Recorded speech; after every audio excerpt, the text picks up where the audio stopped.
What's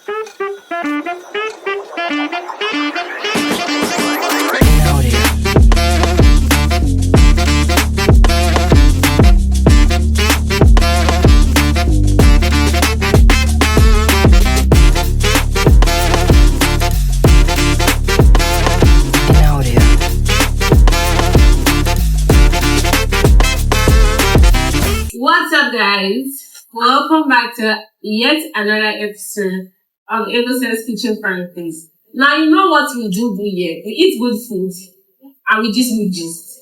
And like I've said before, EBOSE'S Kitchen Chronikles is a safe space. Tell me all of the darkest secrets. I'll tell you something. Anyways, guys, welcome back to my channel.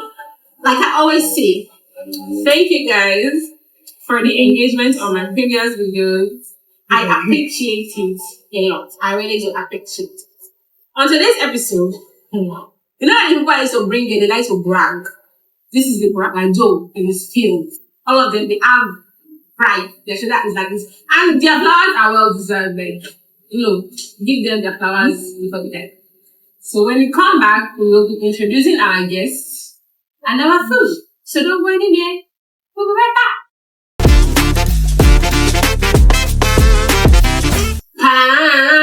Please, editorial editing, put for me. Welcome back, guys, to my kitchen.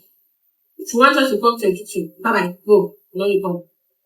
If you look a little bit, like if you look here like this, you're gonna see somebody that I have never seen before. Let's not lie, I don't know you.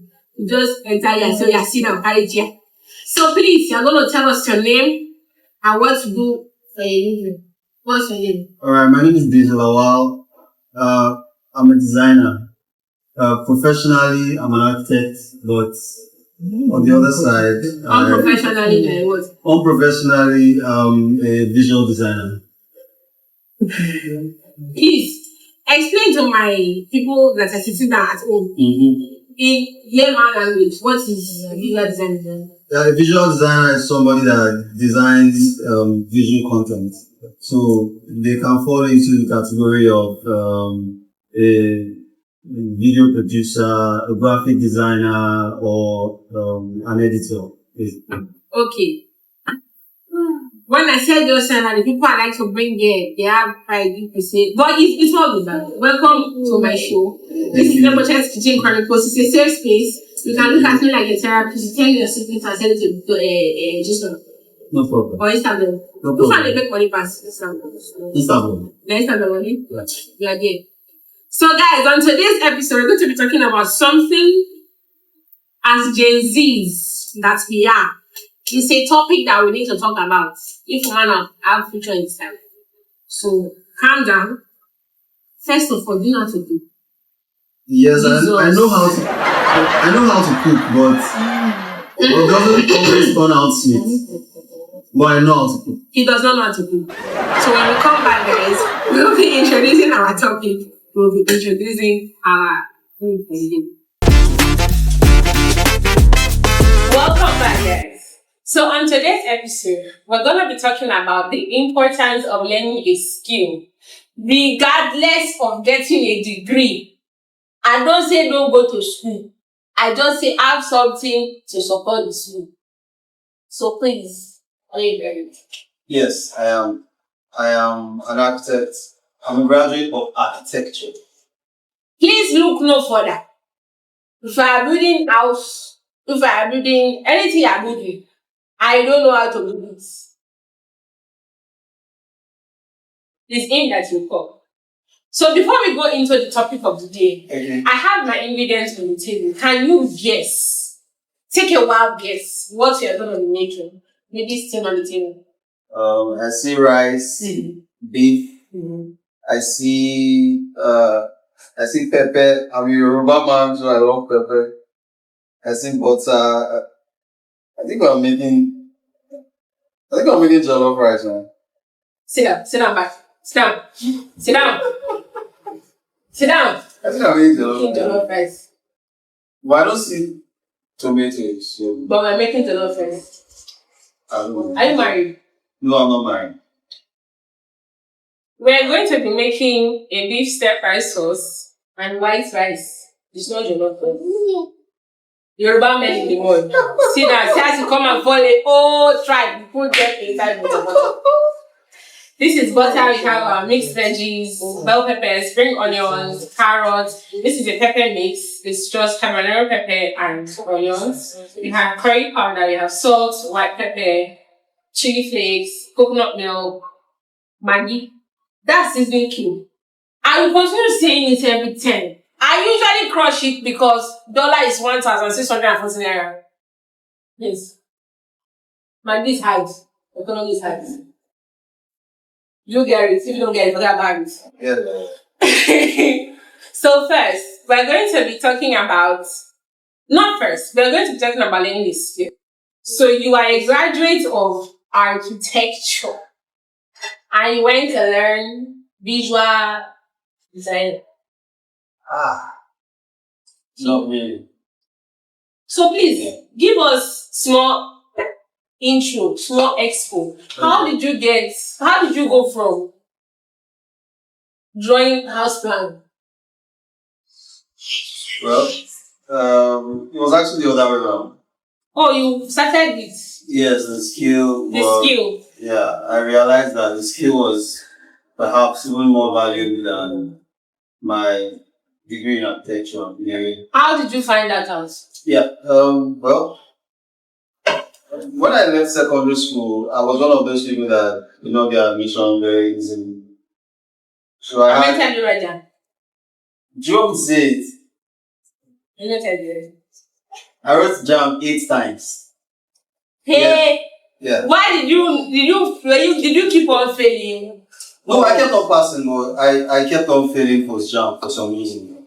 My name was not coming For out. some reason. Yeah, and my dad would not pay right, so Oh, I get it. yeah, so we just had to opt for a private school because I was adamant on going to either Ife or Unilag or That's where your girlfriend is.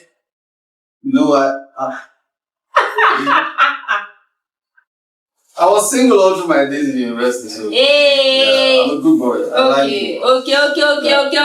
Okay. So you went from writing jam. If I say it like look like that, will give you in trouble. But in between you writing jam and gaining admission was when you decided to learn this skill. Yeah, I had too much free time. I just had to learn this. And you know what to do now. You could have been bigger than this by now. Now I'm a Catholic now. We don't do things. Okay, that's by the way. Yeah. So in between your time, waiting to get admission into school, decided to what will I say what motivated? Because I know some people that say that if it's not school, they're not there until they go their life. Oh, well, I think I said I would. I said while I was waiting for JAM or for admission, I told myself that no matter how long it took, I'll become an architect because I was really determined. How many house plan have you drawn? So far outside school or in total? Sum it up. Don't give us the exact amount. Give us a range. I think I've done about 60 projects, but I think for the ones that have been built, I'll say about 10. Your price don't increase like this. Well, because you have to draw a lot in school and then Practical and all of that. Okay, I get it. So you decided to use your free time to learn. Is this something that you had a passion for? Because I can see the correlation between architecture and what you do now. It has to do with creativity and bringing something out of your own imagination. Well, the truth is, when I was looking for admission, I would always go to church. And then I met this guy. His name is Dokun in the US now. He was a very crafty guy. So I started doing arts and crafts under him. What kind of arts and crafts? We would make greeting cards for businesses. We would go with them. We went to prints. And then eventually I had a passion for just visual design, graphic design, and that was why I branched into branding and so on and so forth. Yeah. So do you enjoy what you do as a graphic designer? Can I call you a graphic designer? That's why I like to say I'm a visual designer, because it goes a bit more than graphics. This was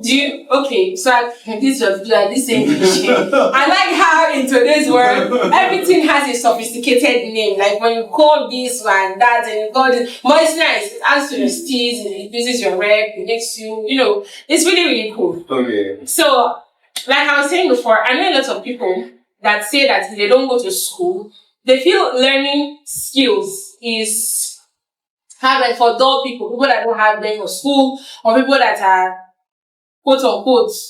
I don't even know another word. They just use for people that don't want to go to school. So if you don't go to school, you either learn carpentry or blah blah blah blah blah blah.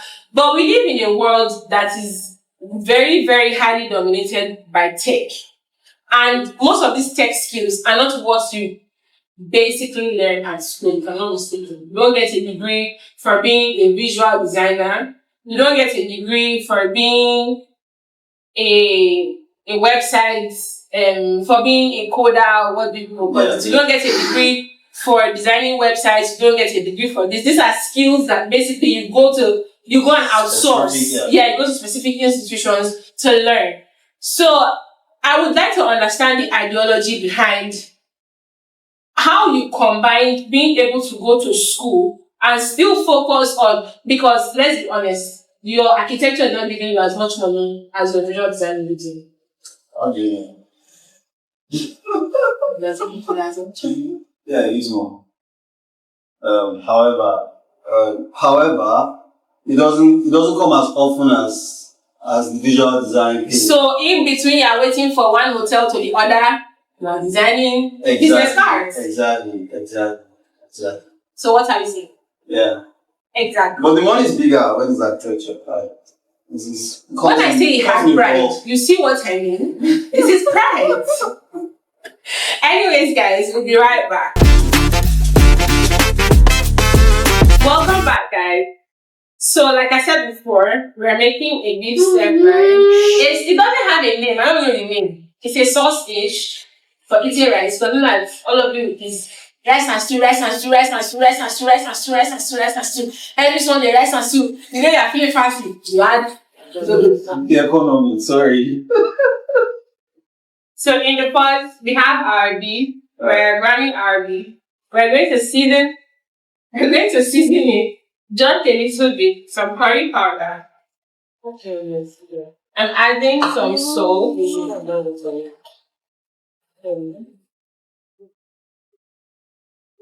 Some seasoning. This is now seasoning powder. We used to be seasoning food, but now it's seasoning powder. Some seasoning powder. Oh, it's just okay. And some white pepper. So we're going to give that a mix. While it's mixing, can you talk us through the course of learning a skill? And then well, I think in my own case, I had learned my skill before university. So what I just did was basically upskill.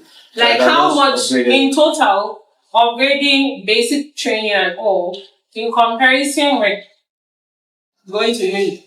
Oh, how much did it cost? It was way cheaper because and in some cases it could be more expensive, but it's way cheaper because I went to a private university. So okay. Yeah. So are you saying if you compare your return on investment, please, are you saying it is cheaper to learn a skill that is as lucrative as getting a...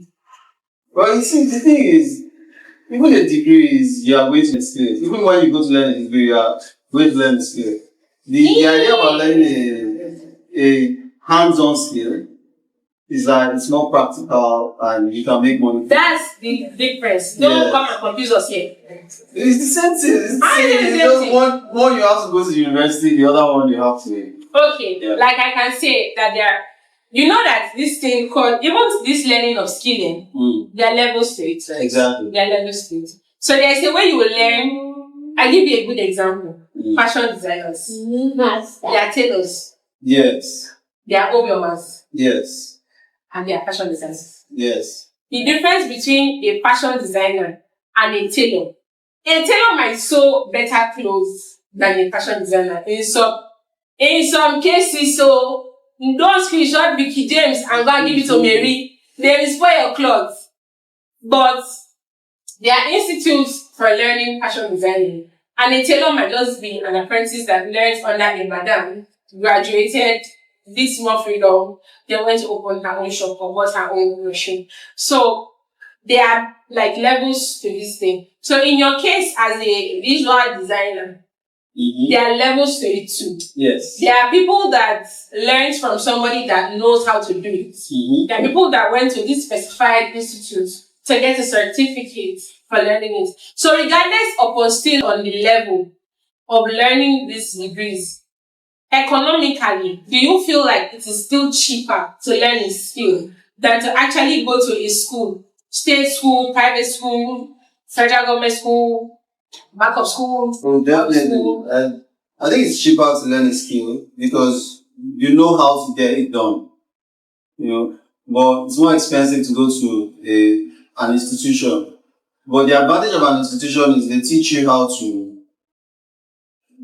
There's the element of research in an institution, and that can give you an edge to become better. You can improve on your skill, you can learn more. But for example, there's welding and there's what they call it, metallurgy or something. There is a name. It's the same thing, yeah, But what you learn at the welder's shop is different from what they teach you in school.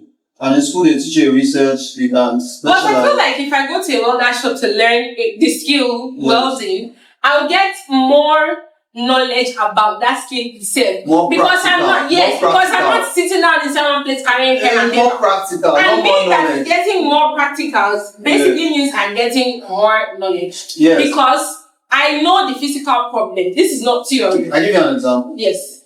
I was on site one day. We were trying to cast a beam, and then I told the welder was trying to. There's something called. When you see iron that is inside the beam, there's this inside the beam, inside the pillar. Is that the pillar? But okay, you call it pillar. I call it pillar. You call it beams, yeah. So I told the welder this is how you should mold this iron. Yeah. And he said I can't teach him a job he knows for 20 years. Jesus Christ of Nazareth. And I learned that in a training. Because they have done research over the years to show that this was the most But he has been doing this practical for 20 years. He doesn't upskill. He doesn't know the latest trends. He doesn't know... This latest trend that is causing buildings to collapse. Why is it? I don't catch you. But to get you, I'm getting you. The latest trends are not what are causing buildings to collapse. What is causing buildings to collapse is builders and architects cutting corners. But I feel like in this particular case, he may not want to learn something. It doesn't mean that you're wrong. It doesn't mean that he's wrong either. It's just his own way of bending the road. No, it's actually wrong because there are better ways to bend the rod, and you bend it the old way. Okay, how many welders have you seen that bend the rod reasonably? Very few.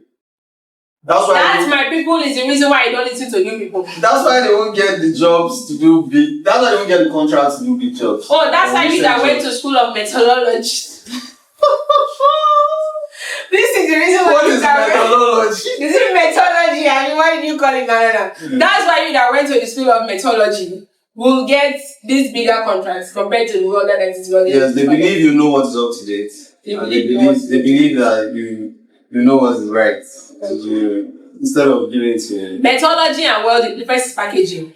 Anyways, guys, when we come back, we'll be talking more about learning skills.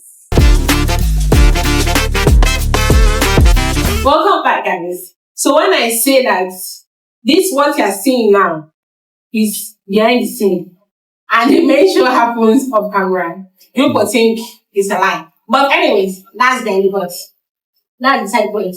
For the people that love heritage, that's the So anyways, coming back to skill learning, and let's even forget about degrees. Let's leave degree. I find that in this tech age that we are in now, there's a higher demand. Like more jobs are coming for people that learn skills. not people that have. I'm not trying to downplay on anybody's degree or any sort, but I'm just saying that there is a much more higher demand for skills in tech, in AI, in coding, in this, in that. People are going back to learning skills like carpentry, fashion designing, baking, culinary skills, blah, blah, blah. Please, culinary skills, don't have to go. Besides that, still everybody was having to like. But people are going back to like learning these skills. As somebody that have learned this skill before, why do you think that is? Why do I think? Why do you think there is a demand now and there is not enough supply for jobs that require, I don't know the English, but for jobs that require like skills? Okay. I think two things. First is the social media boom. Okay. Now everything is online, so is the need for tech skills are seriously improved. Second, after the advent of COVID, a lot of remote working began, and because of that, I think a lot of skills that help make remote working easier became very high demand. And there are lots of like computer skills that I never even heard of before, like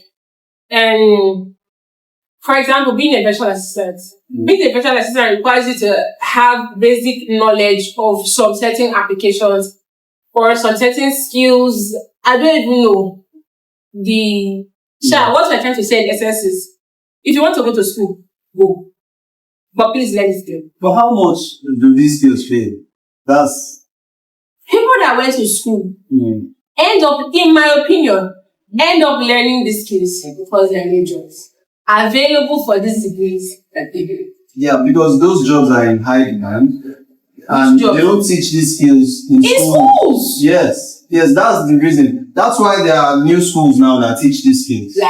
But if you don't have a degree, well, if you have a degree, I have a certificate. Yeah. The balance. No, for one, I think we need to overhaul our entire educational system. But that's a story for another day.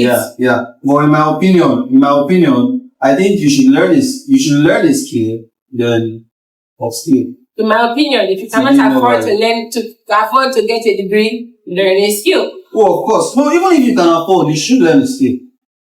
Yes, even if you can afford. End of discussion. Learn a skill. Of course, I think it's better to learn. I feel like it broadens your potential. It broadens the amount of opportunities that you get. Exactly. I had somebody on this show come and tell me passion doesn't. So most times you are more successful in things that you don't have passion for, which may be learning. You may have passion for agriculture, but there are no high-end, like upscale farms, or you may not have the capital to start a farm to implement what you've learned in agriculture. But there's a high demand for graphic designers. Exactly. It's a skill. Anyways, in our pot, we have our boiling pot of rice. Are you a vegetarian? Vegetarian. No. Are you vegan? No. So you eat? I love meat. Anyways, guys, our sauce is almost done. By the time we come back, I'm pretty sure we'll be ready to eat. We'll be right back. So welcome back, guys. This particularly is my favorite part of the show because I get to share my culinary experience with my guests, my friends, whoever that is here. So, Mr. Deji, before you is a masterpiece that was created by the gods for the gods. Oh my God, I like how you remove it. Put it more high glass and you put it down. So please dig in and tell me. By the way, he said he has some questions for me. Yeah. Because he feels attacked and he wants to attack me. So now do me, I do you, they do for you now. So next time anybody come here, I'll do you back. So please. Alright. So, what is your favorite meal? Let's start. My favorite meal is beans porridge and plantain. Or potato. Whichever one you give me, I'll take. That's it. I stand that. Let me try. Please try. I've not tried beef cooked with. I've not tried beef cooked with butter before, so. You're about to experience pure bliss. Like, the amount of, you have never, oh my God, I can't say this on camera, but you have never experienced bliss like this in your life before. Oh my, you see that end bob? Start cooking your beef with butter. Need I say more? This one, this mama special first, for asking this question, if you know they catch me. How many men have you cooked for in your life? How many men have I cooked for? How many men have been on my show? Go to my No, above on your show. I recently learned how to cook. Are you not a private chef? And so? How many people have told you? I see what you are trying to do. You want to ruin my legacy. Anyways, guys, thanks for tuning into this week's episode of EBOSE'S Kitchen Chronikles. I really appreciate you, and I'm sure that by now, that puff that you carry are finished. So by this time next week, you carry the big colabar of bakery, you bring it, and then please when you finish it in the feedback. Thank you. Bye. See you next week.